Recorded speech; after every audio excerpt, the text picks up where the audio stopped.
Halo Sobat Dunia Seribu Besar, semoga Sobat selalu diberi kesehatan, panjang umur, dan rizki yang melimpah, amin. Sebelum masuk ke alur ceritanya, jangan lupa dukung channel ini ya dengan klik subscribe, like, komen, dan share, terima kasih.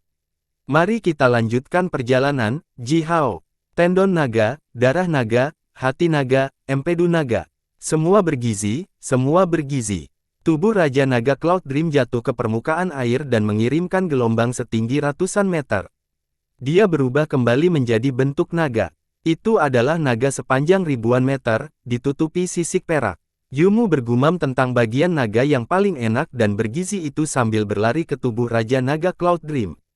Dia mengeluarkan panci besarnya dan meletakkannya di bawah leher naga yang patah. Aliran besar darah naga terbang ke dalam panci besar. Darah merah yang indah memancarkan aroma yang padat dan aneh. Yumu menyeringai lebar, memperlihatkan giginya yang bersinar sambil dengan senang hati menggelengkan kepalanya. Beberapa roh setia membanjiri naga di bawah komando Cloud Dream Dragon King dengan marah meraung, menginjak awan dan mengangkat kabut berair tebal sambil menerkam Yumu. Mereka tidak bisa menerima kenyataan bahwa Raja Naga mereka dibunuh oleh musuh, dan sekarang akan dilemparkan ke dalam panci sup. Di samping, beberapa berkas cahaya keemasan melintas. Feng Xing diam-diam melepaskan panahnya dari kejauhan. Panah itu melesat ke leher beberapa naga banjir, meledak dan meledakkan leher mereka. Naga banjir roh ini juga berubah kembali ke bentuk aslinya, mereka semua adalah naga banjir bertanduk ratusan meter. Darah panas yang menyengat melonjak keluar dari leher mereka yang patah. Di bawah pengaruh kekuatan misterius yang dilepaskan dari darah naga banjir, gelombang kerutan tipis seukuran sisik ikan muncul di permukaan air. Shaoxi dan Taixi sudah membangun altar. Taixi meletakkan buku 7 panah kepala paku di altar. Dia memandang Bao Su dan Bao Yin dengan matanya yang pucat dan tidak berwarna sambil mengucapkan mantra dengan suara yang dalam dan seram. Dari kejauhan, darah roh naga mendidih tiba-tiba naik ke langit, berkumpul menjadi sungai dan terbang ke altar. Diam-diam, mayat beberapa naga banjir layu dan berkarat, berubah menjadi kepulan abu yang melayang. Buku panah 7 kepala paku bersinar samar di altar. Kemudian, Taixi melambaikan tangannya, memulai tarian aneh. Sementara itu, dia mengucapkan mantra yang hanya bisa dipahami dia dan makhluk misterius yang kuat di dunia itu. Jihao melayang di udara, dengan pedang penghancur iblis 9 matahari dipegang di tangannya, menatap Bao Yin dan Bao Su saat dia tertawa dingin. Kedua benda malang itu tampaknya tidak dihargai di sekte Pries Hua dan Pries Mu, karena mereka masing-masing hanya memiliki satu pil sihir penyembuhan. Setelah Feng Xing menghancurkan pil mereka, tak satu pun dari mereka berhasil mengeluarkan yang lain. Luka mereka berdarah deras. Mereka sudah dengan cepat membalut luka-luka itu dengan sihir penyembuhan kecil, tetapi saat mereka memegang senjata mereka dan menghancurkan alu emas dan menara ke arah kepala Jihao, gerakan intens mereka merobek luka mereka, dan darah menyembur keluar sekali lagi. Dentang keras bisa terdengar tanpa akhir. Kematian Raja Naga Cloud Dream jelas merupakan rangsangan besar bagi Bao Su dan Bao Yin. Mereka sekarang berteriak dengan gila-gilaan, memegang senjata mereka dan dengan gila-gilaan menyerang Jihao, seolah-olah mereka telah melupakan luka berdarah mereka. Jihao dengan mudah membela diri dengan pedangnya. Dengan gerakan pedang yang diajarkan oleh Yuyu, Jihao dapat melancarkan serangan sengit dan juga bisa memasang pertahanan yang kuat. Ketika dia menyerang, itu akan seperti guntur yang bergemuruh di langit yang lebih tinggi. Dan ketika dia bertahan, perlindungannya akan sekuat kekacauan sebelum waktu. Tidak peduli seberapa keras Bao Yin dan Bao Su berteriak, atau berapa kali senjata mereka menghantam Jihao, mereka bahkan tidak bisa menyentuh tubuhnya. Alu emas dan menara mini dilemparkan dari paduan berkualitas tinggi, dan diperkuat dengan ribuan lapisan segel ajaib yang diam-diam diajarkan oleh pendeta Hua dan pendeta Mu. Dipegang di tangan, kedua bagian ini seringan bulu. Tetapi ketika dihancurkan ke tubuh musuh, kedua bagian ini akan seberat gunung. Selain itu, api yang kuat telah dilepaskan dari mereka. Kedua bagian ini memang harta karun dunia yang hebat. Namun, terlepas dari kekuatan kedua bagian ini, mereka hanyalah karya buatan setelah dunia. Selain itu, Bao Su dan Bao Yin tidak begitu dihargai oleh sekte mereka. Itu berarti orang yang membuat dua bagian ini untuk mereka hanyalah orang biasa di antara murid-murid pendeta Hua dan pendeta Mu. Kedua bagian ini memang bagus, tapi biasanya bagus. Setelah puluhan serangan, alu emas di tangan Bao Sun mengeluarkan suara berdengung, saat puluhan retakan sepanjang setengah kaki muncul di atasnya. Itu tidak bisa mengambil kekuatan pedang Ji Hao lagi. Mengikuti gerakan Bao Su, retakan itu semakin panjang, dan akhirnya, beberapa retakan terhubung dan alu emas sepanjang 6 kaki ini hancur. Api guntur meledak dari alu sementara potongan logam yang tak terhitung jumlahnya keluar. Bao Su tidak berhasil bereaksi tepat waktu dan membiarkan potongan-potongan logam tajam itu memotong wajahnya. Melolong kesakitan, Bao Su mundur dengan cepat, dengan wajahnya berlumuran darah. Bola matanya hancur, dan darah mengalir keluar dari rongga matanya dalam sungai. Sepasang retakan tipis merah di atas alisnya tiba-tiba terbuka dan menunjukkan sepasang bola mata lain, yang sepertinya dalam hipoplasia. Sepasang mata kedua berputar di rongga selama beberapa lingkaran, lalu melepaskan dua berkas cahaya yang ganas, memelototi Ji Hao. Hartaku! Melihat alunya hancur, Bao Su menderita sakit hati. Dia berteriak pada Ji Hao dengan wajah bengkok, dengan gagang alu emas yang rusak dipegang di tangannya. Dia tidak memperhatikan wajahnya yang hancur, karena dia hampir pingsan. Bao Su, temanku, aku bahkan belum membuat satu pedang pun bergerak ke arahmu. Ji Hao tersenyum hambar dan berkata, kamu menyerangku dan mematahkan senjatamu sendiri. Bagaimana kamu bisa menyalahkanku untuk itu? Sebelum suaranya memudar, Ji Hao memutar ujung pedangnya ke atas. Bao Yin menggeram keras dengan menaranya dipegang di tangannya dan menghancurkan Ji Hao dengan keras. Namun sayangnya, menara itu mendarat di ujung tajam pedang Ji Hao. Puff! Menara, yang sudah tertutup goresan dan retakan, dipotong menjadi dua, semulus memotong wortel. Pedang itu secara akurat memotong celah di bagian bawah menara. Hartaku! Bao Yin berteriak, suaranya tertinggal dengan cara yang dramatis. Jahitan ajaib di menara meledak dan melepaskan api guntur. Potongan yang tak terhitung jumlahnya menembus tubuh Bao Yin dan merobek kemeja panjangnya. Dua potongan seperti duri menembus tubuhnya dan terbang keluar dari punggungnya. Tubuhmu tidak cukup kuat. Ji Hao memandang Bao Yin dan Bao Su, yang sekarang sama-sama berlumuran darah dan berteriak kesakitan. Dia tertawa dengan kejam yang jelas dan berkata, Anda tahu, saya baik-baik saja, tetapi bagaimana Anda bisa berakhir seperti ini? Kamu tidak bisa menyalahkanku untuk itu sekarang, bukan? Jubah tahan karat mengirimkan 9 matahari yang terik, melayang di sekitar Ji Hao dan membakar semua potongan logam menjadi asap sebelum mereka bisa mendekatinya. Bao Yin dan Bao Su melihat jubah tahan karat bercahaya indah yang dikenakan oleh Ji Hao. Mendengar kata-katanya yang hampir tidak tahu malu, api. Kemarahan membara begitu mengamuk di hati mereka bahkan membuat mereka muntah darah. Kamu, bagus, kamu, Erliao. Kamu, apa yang terjadi hari ini, kami akan. Bao Su menunjuk ke arah Ji Hao dan mencoba meninggalkan kata-kata yang mengancam lalu melarikan diri. Namun, tubuh mereka berdua bergetar secara bersamaan, sementara bayangan berbentuk panah melintas di tubuh mereka, dan rasa kematian yang menakutkan menyelimuti mereka. Kekuatan kematian yang kuat itu mencengkeram jiwa mereka, lalu sedikit ditarik. Pada saat berikutnya, indera kekuatan yang dilepaskan dari tubuh mereka menghilang, karena jiwa mereka tiba-tiba berubah menjadi ketiadaan. Setelah itu, tubuh mereka runtuh sedikit demi sedikit, seperti patung batu pasir yang gagal bertahan dalam ujian waktu. Ji Hao tercengang. Dia tidak menemukan darah dan daging di dalam tubuh mereka. Sedetik yang lalu, ini adalah dua orang yang hidup, tetapi sekarang, hanya kulit layu mereka yang tersisa. Tanpa sadar, Ji Hao melirik Taisi dengan kaget. Kutukan sihir yang dilemparkan oleh Taisi semakin menakutkan.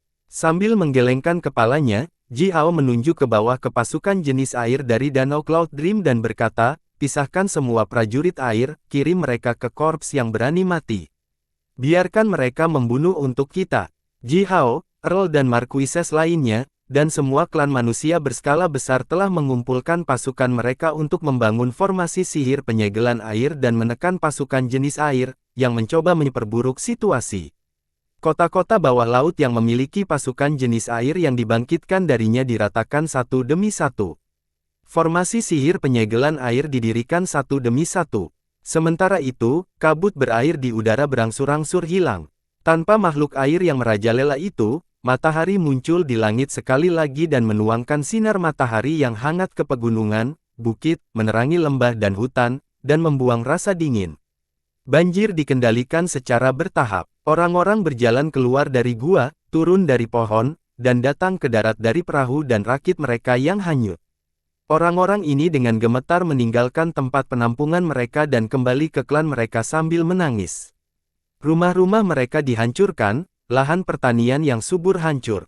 Ternak besar yang bisa dibawa pergi juga tenggelam sampai mati. Tempat tinggal mereka yang hangat dan aman telah menjadi area kosong. Kecuali sedikit makanan yang mereka bawa, semua biji-bijian yang disimpan hilang. Jiwa leluhur, tangisan dan ratapan bisa terdengar dari setiap sudut Midland. Banyak orang tua, yang telah melalui kesulitan yang tak terhitung jumlahnya, berlutut di tanah dengan tangan terangkat tinggi, memandangi langit biru yang menyilaukan dan menangis putus asa. Sebelumnya, ketika makanan tidak cukup, orang-orang tua ini bisa mengorbankan diri untuk klan mereka. Seperti yang dilakukan nenek moyang mereka, mereka akan pergi ke hutan, menemukan lembah yang hangat dan membiarkan diri mereka mati kelaparan untuk menyimpan makanan bagi orang-orang muda di klan mereka. Tapi kali ini, tidak ada harapan yang tersisa. Makanan yang mereka miliki sedang dimakan. Semua biji-bijian yang disimpan di lumbung terbawa banjir, dan korps di lahan pertanian hilang. Karena banjir, bahkan semua buah liar yang bisa dimakan di hutan telah menghilang. Tidak ada yang tersisa. Jiwa nenek moyang kita yang hebat, apakah kamu ingin kami mati? Orang-orang menangis dan meratap, dan bahkan prajurit yang kuat melihat sekeliling dengan bingung. Mereka tidak tahu harus berbuat apa. Tanpa makanan, tidak ada yang bisa terjadi. Bahkan jika mereka cukup kuat untuk mengalahkan naga, bahkan jika mereka terbuat dari besi, mereka akan melunak jika mereka kelaparan selama beberapa hari. Lebih putus asa, setelah banjir, semua binatang buas, yang kelaparan seperti orang-orang ini, bergegas keluar dari hutan. Binatang buas ini memiliki kemampuan bertahan hidup yang jauh lebih besar daripada manusia. Manusia bisa berjuang melewati banjir, dan binatang buas ini pasti bisa melakukan hal yang sama. Binatang buas ini dibuat gila oleh kelaparan. Mereka mencari-cari, dengan cerdas menghindari binatang lapar lainnya dan memusatkan pandangan mereka pada manusia yang lemah dan rentan itu. Serangan binatang buas terjadi di mana-mana. Desa dan kota yang tak terhitung jumlahnya menderita serangan merajalela yang diluncurkan oleh gelombang binatang buas yang kelaparan. Jiwa leluhur, apakah Anda ingin garis keturunan kami mati? Berdiri di dinding pagar sederhana, seorang penyihir senior setinggi 3 meter dan 2 kaki telah menggeram dengan gila-gilaan sambil memegang kapak baja, memotong kucing bertaring tajam yang menerkamnya menjadi 2. Sebelum dia bisa mengumpulkan pialanya, 2 cita bergading ular hitam bergegas, merebut 2 potong tubuh harimau secepat petir dan menyeretnya jauh-jauh, lalu mulai menelan. Mereka menelan harimau, meminum darahnya, lalu secara bertahap mendapatkan kembali kekuatan mereka. Getaran kekuatan yang dilepaskan dari tubuh mereka dengan cepat tumbuh lebih kuat, dan mata hijau tua mereka berkilau dengan cahaya kebrutalan. Mata itu tertuju pada penyihir senior yang berdiri di dinding pagar, dengan anggota tubuh yang sedikit gemetar. Puluhan binatang buas tingkat senior berputar-putar di sekitar dinding pagar yang dibangun secara kasar ini. Di langit, ratusan burung besar yang ganas melayang-layang, berteriak melengking dari waktu ke waktu. Lebih jauh, seekor ular berbisa merah sepenuhnya mendesis lidahnya yang bergarpu, dengan air liur yang sangat beracun mengalir keluar dari sudut mulutnya sambil dengan rakus melihat puluhan ribu manusia yang dilindungi oleh dinding pagar yang kasar itu. Desa ini tidak besar, di antara puluhan ribu orang, hanya sekitar 10 yang adalah penyihir senior. Mereka berdiri di dinding pagar, tanpa ekspresi menatap binatang buas itu. Mereka basah kuyup oleh keringat sementara uap naik dari tubuh mereka, dan setiap aliran uap menghilangkan sedikit kekuatan terakhir mereka. Bertarung sampai mati, seorang penyihir senior mengangkat tombak panjang baja murninya, lalu mulai menyanyikan lagu pertempuran kuno yang menyedihkan. Bertarung sampai mati, beberapa penyihir senior lainnya mengangkat senjata mereka, bernyanyi bersama dengan saudara laki-laki mereka, menyanyikan lagu pertempuran lama yang diturunkan dari nenek moyang mereka, dari generasi ke generasi. Lagu pertempurannya sederhana, itu menyedihkan, dipenuhi dengan keputusasaan. Hanya orang yang jatuh ke dalam keputusasaan yang akan menyanyikan lagu seperti itu. Kembali ke zaman kuno, diburu oleh makhluk keos besar yang tak terhitung jumlahnya, nenek moyang manusia membusungkan dada mereka dan memeluk kematian sambil menyanyikan lagu ini. Ketika gunung berapi meletus, ketika api menyapu hutan, ketika gempa bumi dimulai, nenek moyang manusia menyanyikan lagu ini dan membela klan mereka dengan tubuh rapuh mereka. Ketika penyakit datang, ketika bumi tertutup mayat, nenek moyang manusia akan menyanyikan lagu seperti ini sambil berjalan ke hutan, mencicipi semua jenis tumbuhan. Imam Magus yang tak terhitung jumlahnya diracuni sampai mati oleh tumbuhan di hutan, tetapi akhirnya, mereka menemukan obat untuk setiap penyakit. Non-manusia turun dari langit dan membantai manusia, mengubah manusia menjadi budak, menjadi hewan kelas bawah. Pada saat itu, Kaisar Xuanyuan mengangkat pedangnya dan memimpin prajurit manusia untuk berkumpul dari segala arah. Setiap prajurit menyanyikan lagu pertempuran yang sama. Mereka mengenakan kulit sebagai baju besi, dan perisai mereka terbuat dari kayu. Tapi dada mereka membengkak dengan bangga, menghadapi senjata tajam non-manusia. Lagu pertempuran ini diturunkan dari era prasejarah. Ketika sebuah klan kehabisan harapan, ketika sekelompok manusia akan menderita kehancuran total, para pejuang manusia itu, yang telah mewarisi roh leluhur mereka, akan menyanyikan lagu pertempuran ini, dan melawan musuh mereka sampai mati. Entah mereka akan membunuh musuh terakhir di sana, atau mereka semua akan jatuh di tempat ini. Di balik tembok pagar, orang-orang berdiri dengan gemetar. Mereka kelaparan, anggota tubuh mereka lembut dan tidak berdaya, tetapi mereka mengambil senjata dan perlahan naik ke dinding pagar, terengah-engah dengan cepat mencari udara dengan tetesan keringat mengalir keluar dari dahi mereka, melihat binatang buas itu. Mereka bernyanyi lebih keras, dan aura pembunuhan semakin padat. Binatang buas meraung gelisah. Mereka berteriak, karena mereka merasakan bahaya besar dari orang-orang yang rentan ini. Rasa lapar dan rasa bahaya merangsang binatang buas ini, membuat mereka semakin gelisah dan mudah tersinggung. Ketika sekelompok binatang buas hendak menerkam dinding pagar, bintik-bintik cahaya keemasan melayang turun dari udara. Setiap titik cahaya keemasan berubah menjadi teratai emas yang bergoyang setelah mendarat di tanah. Teratai emas mekar, masing-masing memiliki seorang pemuda yang tampan, mengenakan jubah panjang, duduk di atasnya dengan kaki bersilang sambil mengucapkan mantra. Suasana damai tercipta, menyebar dengan cepat. Burung-burung besar yang ganas mendarat di tanah satu demi satu, melengkungkan cakar mereka dan berbaring di tanah. Binatang buas di tanah menundukkan kepala mereka dan menghadap ke bumi, memuja para pemuda yang duduk di teratai emas itu. Semua ular berbisa melingkari tubuh mereka, keganasan yang mereka tunjukkan barusan hilang. Dua pria tampan berjubah putih panjang perlahan berjalan dari kejauhan. Dengan setiap langkah, mereka bergerak sejauh 3 hingga 5 mil. Saat tubuh mereka melintas di udara, mereka dengan cepat mencapai dinding pagar yang kasar. Salah satu dari mereka tersenyum tipis, lalu berkata kepada orang-orang yang tertegun di dinding pagar, "Tuan kami Sifu baik. Mereka tahu bahwa kamu dalam bahaya, jadi mereka mengirim kami untuk mengalahkan binatang buas ini untukmu, untuk menyelamatkanmu dari penderitaanmu." Dia mengeluarkan gulungan dan menyebarkannya. Lukisan di gulungan persegi 3 kaki itu tidak ada orang lain selain Pendeta Hua dan Pendeta Mu. "Ayo bergabung dengan kami, sebutkan nama Tuan kami Sifus siang dan malam, dan Anda akan dapat memuaskan perut Anda, menghangatkan tubuh Anda. Kamu akan memiliki semua yang kamu butuhkan, dan tidak ada yang akan menyakitimu lagi." Ular berbisa menyembunyikan taring mereka sementara binatang buas melengkungkan cakar mereka. Meskipun mereka dibuat gila oleh kelaparan, mendengar suara-suara mantra dari para pemuda yang duduk di atas teratai, mereka tetap diam. Mereka berbaring di tanah dengan lembut, tanpa bergerak sedikit pun, seperti bayi yang baru saja puas dengan ASI ibunya. Binatang buas yang paling ganas sekarang memandang kedua pria berjubah panjang itu dengan patuh dan tidak berbahaya, seperti ayam. Tenggorokan mereka bergerak sedikit, mengeluarkan suara glu-glu lembut. Orang-orang di dalam dan di belakang dinding pagar tercengang, menyaksikan teratai emas itu tumbuh dari tanah. Mereka belum pernah melihat hal seperti itu. Bintik-bintik cahaya keemasan turun dari langit dan mendarat di tanah. Kemudian, dari setiap titik cahaya, daun dan sulur tumbuh. Selanjutnya, teratai emas mekar di tanah.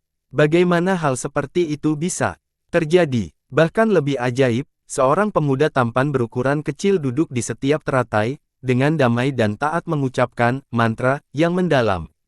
Mantra ini benar-benar berbeda dari yang diucapkan orang-orang ini selama upacara persembahan, tetapi itu sangat menghibur. Mendengar mantra, orang-orang ini bahkan merasa kurang lapar. Seorang pria tua, yang rambutnya putih dan tubuhnya membungkuk, berjalan perlahan melewati kerumunan dan meraih kedua pria itu. Pria tua berkulit gelap ini menopang tubuhnya dengan tongkat yang dibuat kasar. Dia mencoba yang terbaik untuk membuka matanya yang tidak berkilau lebih lebar, menatap kedua pria ini dari ujung kepala sampai ujung kaki, lalu bertanya, "Apa maksudmu?" "Percayalah, maka kita bisa memiliki makanan yang kita butuhkan. Katakan padaku, siapa yang akan percaya hal seperti itu?"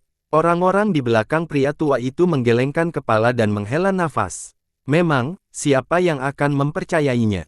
Siapapun bisa mengatakan hal yang sama. Mengisi perut mereka, karena hujan yang tak ada habisnya, bahkan buah liar pun tidak dapat ditemukan di hutan sekarang. Bagaimana mereka bisa mengisi perut siapapun saat ini?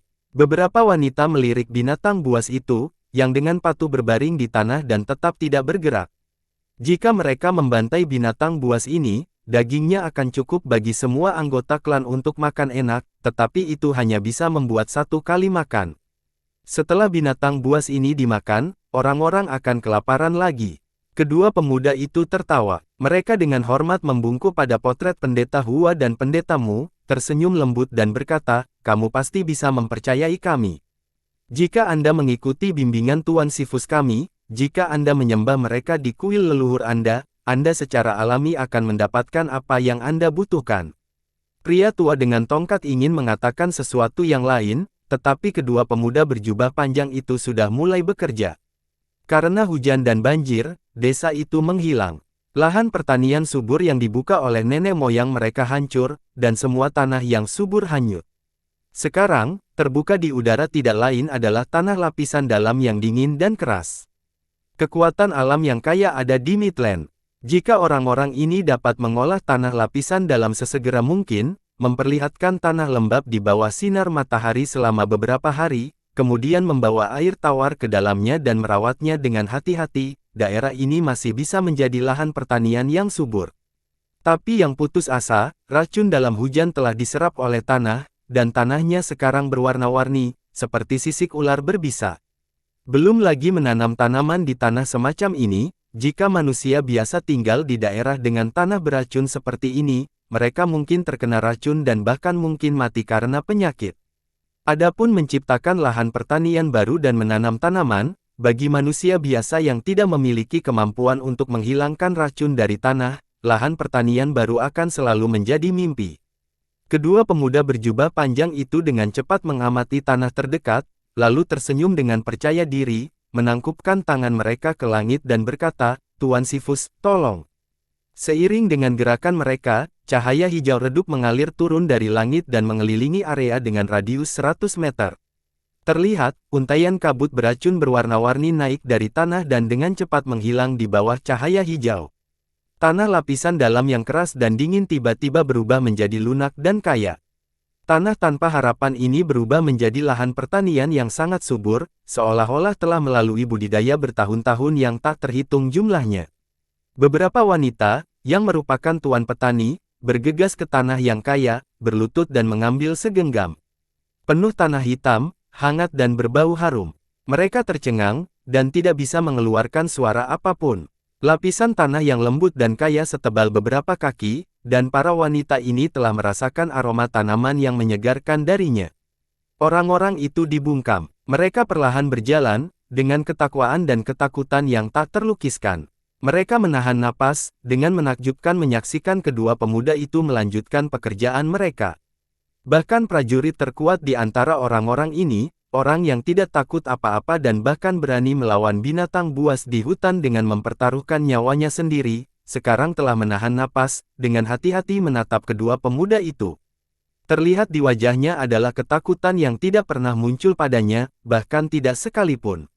Seperti yang kami katakan, selama kamu rela bergabung dengan kami dan menyembah guru kami Sifus, kamu secara alami akan mendapatkan apa yang kamu butuhkan, kata seorang pemuda sambil dengan puas menerima tatapan ketakutan dan ketakwaan dari orang-orang ini.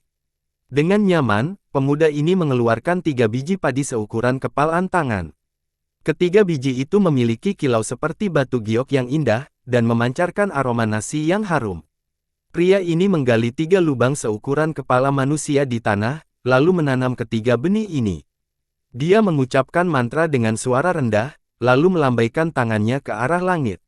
Aliran cahaya hijau lainnya mengalir ke 3 benih yang ditanam.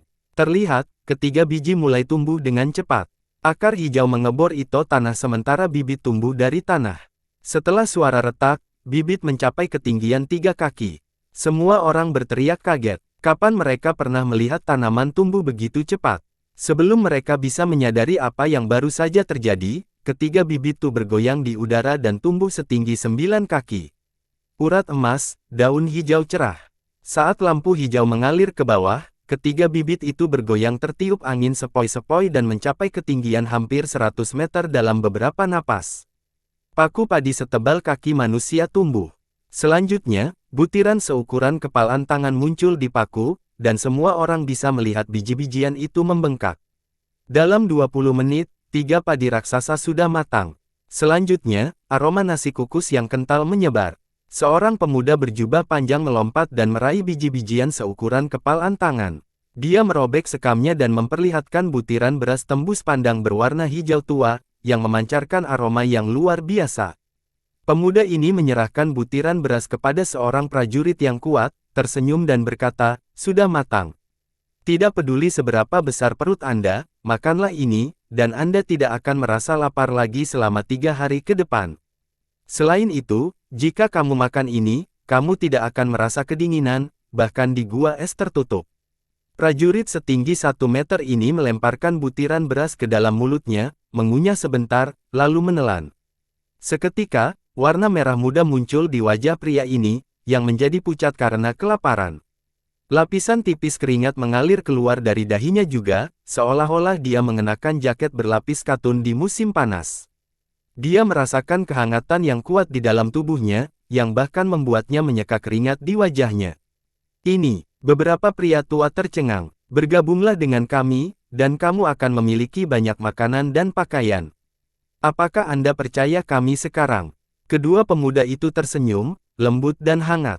Saya menyerah, tolong jangan bunuh aku, tolong, Earl Yao." 2 ikan mas besar dengan kepala emas dan ekor keperakan menjatuhkan trisula baja mereka dan berlutut di tepi sungai sambil gemetar. Tanpa kekuatan kedua ikan mas besar ini, sungai yang banjir segera melambat, dan air dengan tenang terbang kembali ke jalan sungai.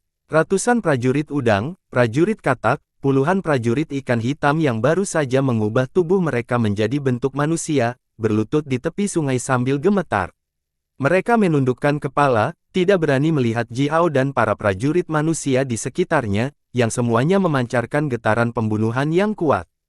"Periksa mereka." Ji Hao menunjuk makhluk air ini. Beberapa orang majus dari istana majus berjalan bersama dengan sekelompok prajurit. Mereka mengeluarkan cermin perunggu seukuran kepalan tangan dan membuat makhluk air ini melihat ke cermin satu persatu. Cermin itu berkilau dengan cahaya ajaib. Setiap kali makhluk air melihat cermin dan tidak menunjukkan perubahan, makhluk ini akan dikirim ke samping untuk berkumpul di area tertentu. Seekor ikan hitam besar melihat ke cermin, ketika tiba-tiba, cahaya cermin berubah menjadi merah darah. Beberapa orang majus tertawa dengan suara dingin. Prajurit yang mengikuti di belakang mereka diam-diam bergegas, menekan ikan hitam besar di tanah dan memenggal kepalanya, lalu menendang mayat itu ke sungai. Cahaya cermin berubah, artinya ikan hitam ini telah memakan manusia. Ikan hitam besar ini bukan satu-satunya yang memiliki darah manusia di tangannya. Makhluk-makhluk air ini mengangkat ombak yang luar biasa dan merajalela menyapu daratan. Kurang lebih, mereka semua memiliki darah manusia di tangan mereka. Namun, membunuh manusia dan memakan manusia berbeda. Mereka menimbulkan banjir dan menenggelamkan manusia sampai mati, tetapi mereka dapat menjelaskan bahwa mereka hanya mengikuti perintah Gonggong. Gonggong adalah satu-satunya dewa raja air yang ada saat ini, dan makhluk air ini harus mendengarkan perintahnya. Ji Hao bisa memaafkan makhluk-makhluk ini karena mengikuti tren dan menyakiti manusia, selama dia bisa mengirim mereka ke korps berani mati dan membiarkan mereka berjuang untuk umat manusia untuk menebus kejahatan mereka. Tetapi begitu mereka memakan manusia, segalanya akan berbeda. Mereka memakan manusia, dan ini menyentuh garis bawah Ji Hao, dan semua manusia lainnya. Semua makhluk air yang telah memakan manusia harus dieksekusi tepat di tempat, dan aturan ini tidak dapat dilanggar. Lolongan naik gelombang demi gelombang. Seekor katak sepanjang 10 meter ditekan ke bawah di tepi sungai, dan Algojo sudah mengangkat parang di tangannya. Kodok ini dengan gila-gilaan menendang tumitnya sambil berteriak memilukan. Earl Yao, Tuan Earl Yao, tolong jangan bunuh aku, tolong, saya hanya penasaran. Saya hanya makan sepotong kecil, sepotong kecil. Tuan Earl Yao, saya tidak makan banyak. Aku makan lengan, hanya lenganku. Mereka mengatakan bahwa memakan manusia dapat meningkatkan kekuatan kita dengan cepat, dapat membuat kita lebih pintar, dan kita dapat tumbuh lebih cepat. Jadi saya makan sepotong kecil, saya tidak mau. Dia sudah tenggelam sampai mati ketika aku memakannya. Dia sudah mati. Aku tidak memakannya sebagai orang yang hidup. Tuan Earl Yao, tolong jangan bunuh aku. Ji Hao tanpa ekspresi memandangi katak yang menangis ini dan tersenyum dingin. Kamu menangis begitu keras sekarang, memohon belas kasihan. Tetapi ketika kamu membangkitkan banjir dan menenggelamkan manusia yang tak terhitung jumlahnya sampai mati, lalu memakan mereka, mengapa aku tidak melihatmu menunjukkan belas kasihan? Kepala-kepala, Ji Hao dengan dingin melambaikan tangannya dan memberi perintah kepada Algojo. Aku bisa, ada yang ingin kukatakan padamu. Aku tahu suatu tempat. Untuk menyelamatkan hidupnya sendiri, air mata dan ingus menyembur keluar dari mata dan hidung katak ini. Sepasang bola matanya seukuran tangki air hampir jatuh dari rongga. Dia berteriak dengan suara melengking, aku tahu tempat. Dengan sesuatu yang aneh di dalamnya. Earl Yao, Tuan Earl Yao, saya bisa membawa Anda ke sana. Itu dirancang untuk menghancurkan umat manusiamu. Parang yang dipegang di tangan Algojo sudah diayunkan ke bawah, memotong leher kodok. Ji Hao melintas di udara secepat kilat, memecahkan ruang dan berteleportasi ke sisi katak. Dia dengan lembut memegang tepi pedang yang jatuh dan mendorong, membuat Algojo mundur beberapa langkah. Selanjutnya, api matahari esensi yang kuat dilepaskan dari tangan kiri Ji Hao, lalu dia diam-diam menekannya di punggung katak itu. Suara mendesis itu keras dan tak ada habisnya, bersama dengan lolongan katak. Ji Hao dengan lembut menyapu punggung katak itu, yang tertutup benjolan tebal, meratakan semuanya dengan api. Lapisan daging setebal 1 kaki di punggung katak itu terbakar menjadi abu. Kodok itu melolong sendiri serak kesakitan. Dia menangis, memohon, tetapi Ji Hao tetap diam. Dia dengan hati-hati membakar seluruh punggungnya, lalu akhirnya mulai berbicara. Apa yang aneh di tempat itu? Bagaimana kamu mengetahuinya? Tanya Ji Hao perlahan. Kedua ikan mas dengan ekor keperakan berteriak bersama, Tuan Earl Yao, benda ini. Ji Hao menjentikkan jari telunjuk kanannya dan dengan cepat menghantam udara, menghasilkan 2 ledakan udara seukuran kepalan tangan bersama dengan serangkaian suara letupan teredam. Ledakan udara menghantam dada kedua ikan mas dan menghancurkan semua sisik ikan seperti besi setebal setengah kaki di dada mereka. Darah diperas keluar dari mulut kedua ikan mas saat mereka dikirim terbang puluhan meter jauhnya, jatuh ke tanah sambil berkedut tanpa akhir. Bicara, Ji Hao menginjak kakinya di kepala katak itu, menatap katak itu dengan senyum dingin di wajahnya. Adikku adalah gadis pelayan dekat dari istri Dewa Sungai Naga Putih yang paling dicintai ini. Kodok besar itu berteriak sambil berusaha keras untuk mengeluarkan tawa sopan. Dewa Sungai Naga Putih. Dia jatuh dalam perang di zaman kuno. Ji Hao memandang katak itu dengan dingin. Yang kemudian, dianugerahkan oleh Gonggong. Kodok itu buru-buru menjelaskan, Gonggong tidak memberi tahu kaisar manusia tentang ini. Dewa Sungai Naga Putih adalah naga banjir hitam berkepala 3, pandai menciptakan hujan, guntur, dan kilat. Gonggong mengakui nilainya dan memberikannya sebagai Dewa Sungai Naga Putih. Terengah-engah, katak besar itu dengan menyedihkan mentap Ji Hao dan melanjutkan, tidak peduli bagaimana, saya dapat dihitung sebagai orang yang dapat dipercaya oleh Dewa Sungai. Hehe, aku tidak begitu dekat dengannya, tapi bagaimanapun juga, adikku adalah gadis pelayan dekat dari istri tercintanya. Saya jauh lebih dapat dipercaya daripada yang lain. Oleh karena itu, saya dikirim sebagai inspektur militer dari kedua ikan mas itu. Inspektur militer, Ji Hao memandangi katak besar itu, tidak tahu apakah dia harus tertawa atau tidak. Untuk ratusan makhluk air di bawah komando dua ikan mas, Dewa Sungai telah mengirim seorang inspektur militer. Bicaralah, apa yang aneh di tempat itu? Ji Hao tertawa dingin. Bisakah kamu menyelamatkan hidupku? Kodok itu memandang Ji Hao sambil menangis. Kamu menyelamatkan hidupku, kalau begitu aku akan memberitahumu semua yang aku tahu. Adikku mabuk malam itu dan secara tidak sengaja menyebutkannya kepadaku. Jika tidak, saya tidak akan pernah tahu. Aku bisa menyelamatkan hidupmu, bicaralah saja. Ji Hao menginjak kepala katak dengan keras. Ngomong-ngomong, itu adalah formasi sihir misterius yang hebat, dibangun di area terdalam Sungai Naga Putih ini oleh Dewa Sungai, dengan cukup usaha, katak-katak besar, untuk membangun formasi besar itu, banyak kristal sihir air kelas atas diperlukan. Itu adalah waktu yang sulit, dan kami semua terpaksa bekerja di tambang kristal di dasar sungai. Kamu tidak tahu betapa sulitnya itu. Intinya, esensi api matahari mengembang keluar dari telapak tangan Ji Hao sekali lagi. Kodok besar itu sangat ketakutan, bahkan dia menunjukkan bagian putih matanya. Dia buru-buru berteriak, adikku berkata bahwa ketika saatnya tiba dan formasi sihir diaktifkan, kita akan memiliki bala bantuan yang tak ada habisnya. Kemudian, pasukan besar jenis air di bawah komando Gong Gong akan cukup kuat untuk menghancurkan semua manusia yang cukup berani untuk melawan. Jantung Ji Hao berdetak kencang.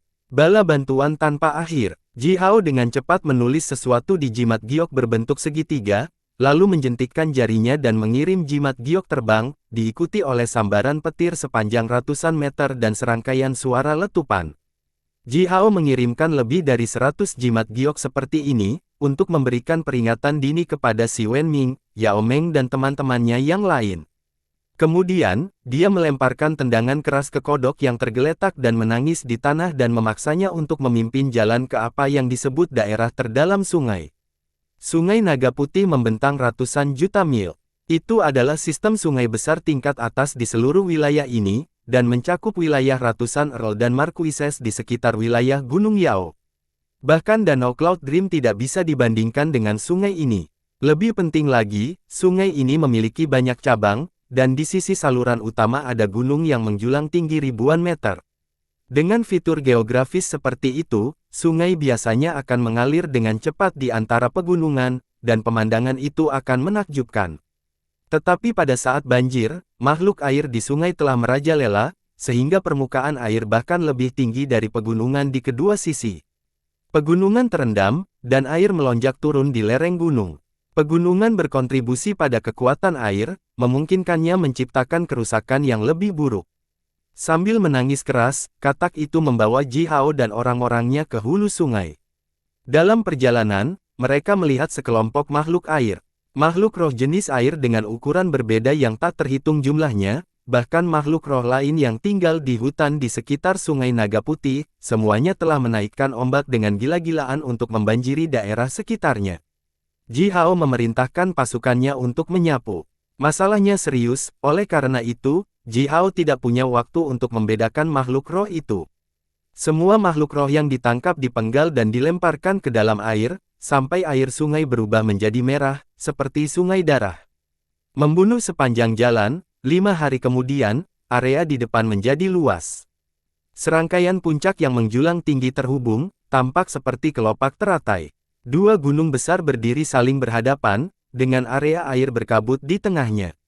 Disinilah beberapa cabang utama Sungai Naga Putih bertemu. Pegunungan di daerah ini curam, beberapa cabang besar melonjak turun dengan cepat, bentrok satu sama lain dan menciptakan pusaran air yang berbahaya. Mengamati dari kejauhan, Ji Hao menemukan bahwa area air ini memiliki radius puluhan ribu mil. Ombak bergulir, dan selain saluran utama sungai, 3 cabang besar juga telah mengaum ke area ini dari kedua sisi masing-masing. 6 cabang bertemu di tempat ini, saling bertabrakan dan bergabung ke dalam pusaran air raksasa itu. Dari jarak yang jauh itu, Ji Hao mendengar suara gemuruh dari pusaran air. Gesekan yang kuat dihasilkan antara air sungai di pusaran air dan gunung di sekitarnya, mengelupas tanah dan pasir dari pegunungan lapis demi lapis, membuat permukaan gunung sekeras dan berkilau seperti berlian. Tanpa ragu, pusaran air ini tidak begitu besar pada awalnya. Tidak ada yang tahu berapa tahun telah digiling sampai mencapai bentuk yang begitu luar biasa. Yang membuat Jiao mengerutkan kening adalah 108 rantai seukuran tangki air yang menjangkau keluar dari pusaran air ini, 6 rantai sebagai kelompok, dan setiap kelompok rantai mengikat gunung terapung. Mereka memperbaiki gunung terapung di udara, kurang dari 3 meter di atas permukaan sungai. Dewa Sungai Naga Putih mungkin mempelajari keterampilan ini dari orang lain. Gunung di sekitarnya menjulang tinggi, sementara 18 gunung terapung ini hanya berjarak ratusan meter dari permukaan air, dan benar-benar terlindung oleh pegunungan di sekitarnya. Pegunungan yang menjulang tinggi itu seperti layar. Jika Jiao tidak begitu dekat hari ini, dia bahkan tidak akan menemukan 18 gunung terapung ini. Jiao tidak tahu pasti berapa tahun Dewa Sungai Naga Putih telah menghabiskan waktu untuk membangun tempat ini, karena 18 gunung terapung ini semuanya dilemparkan dengan lapisan lava tebal yang dicampur dengan besi cair. Sekarang, 18 gunung terapung ini tampaknya seluruhnya terbuat dari logam, dan memiliki kekuatan pertahanan yang sangat besar. Di pegunungan terapung ini, menara pengawas yang tak terhitung jumlahnya berdiri dalam garis teratur, dengan garis lubang di bawahnya. Dari waktu ke waktu, banyak makhluk roh akan berjalan masuk dan keluar dari lubang-lubang itu dan memanjat naik turun menara pengawas itu, sambil menunjukkan gigi mereka dan melambaikan tangan mereka. Sekilas, Jiao menemukan puluhan ribu menara pengawas di satu gunung terapung. Di setiap menara pengawas ada 10 hingga 100 pemanah jenis air, dengan waspada melirik sekeliling. Sejumlah besar pemanah jenis air di 18 gunung terapung bahkan membuat kulit kepala Jiao mati rasa. Jiao membuka matanya yang tegak dan dengan hati-hati mengamati busur dan anak panah para pemanah ini, akibatnya wajahnya menjadi gelap. Itu bukan busur dan anak panah yang dibuat secara kasar yang dia bayangkan. Sebaliknya, semua busur dan anak panah yang digunakan oleh pemanah jenis air ini memiliki simbol mantra yang berkilau samar-samar di atasnya, dan seluruhnya terbuat dari paduan, dihiasi dengan pola yang rumit dan detail. Busur dan anak panah ini bahkan dapat digambarkan dengan kata mewah karena dibuat dengan kesadaran artistik yang tinggi. Rupanya, busur dan anak panah ini didasarkan pada selera khusus klan Yu. Busur dan anak panah yang digunakan oleh pemanah jenis air ini sebenarnya semuanya berkualitas baik yang diproduksi oleh non-manusia.